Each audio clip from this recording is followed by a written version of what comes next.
If you were walking down Enugu Street that morning, you would hear her before you saw her. Come and buy your sweet food. Hot and fresh. Joy's voice washed through the street like music calling everyone to gather, and she didn't just shout. She moved her waist as she walked, her wrapper swinging side to side like it was dancing with the morning breeze. People turned to look. Children stopped their running. Men who said they were late for work suddenly remembered they needed breakfast. Even the women selling nearby pretended not to watch. But one eye always followed her. Joy did not just cook food, she brought life wherever she stood. But behind her bright smile was a story most people didn't know.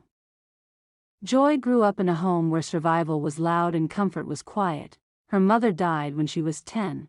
Her father was the kind of man who lived in the same house but felt far away, like a shadow walking around. Joy learned early that no one was coming to save her, so she became her own strength. At 16, she was already cooking for many people in her compound. At 19, she saved enough money to buy a small iron pot and a wooden table, and by 22, she became the morning star of Enugu Street. But success always brings gossip with it. Some people whispered, she only sells because of the way she moves her waist. Others added, it is not the food that brings people. It is her body. But the truth was simple, her food tasted amazing, her heart was strong, her gift was real. One morning, as Joy swung her waist and stirred her pot, something different happened. A man in a clean white shirt parked his car and stepped out quietly. He watched her the way someone watches something they do not fully understand yet. His name was Daniel. He was a calm man, the kind who talked only when needed. He joined the line. When he tasted her food, he blinked like the taste woke up his whole mind. Joy smiled. You can come tomorrow if you want.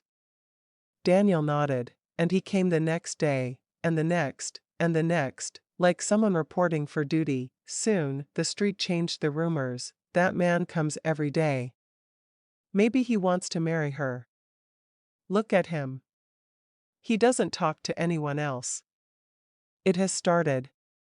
But then came the twist. One evening, when Joy was packing up, she heard two women whispering behind her, that girl only sells because of her shape. If she didn't move her waist like that, who would buy?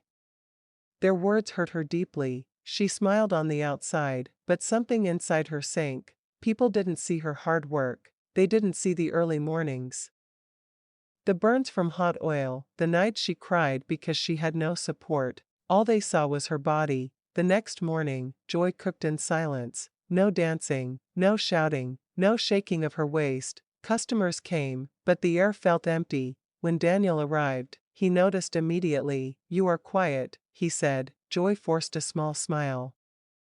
I'm just tired.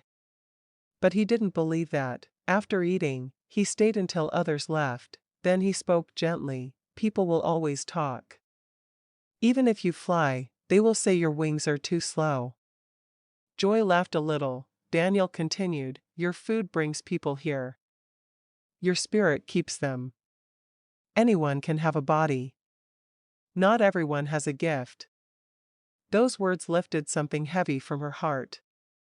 Little by little, Joy found her fire again. Her laughter returned. Her waist remembered how to move. Her voice rose like morning sunshine, and the customers poured back like the street belonged to her. But a bigger moment was coming. A large event was announced, the Enugu Street Food Festival. The winner would receive a brand new gas stove, a full set of pots, and cash.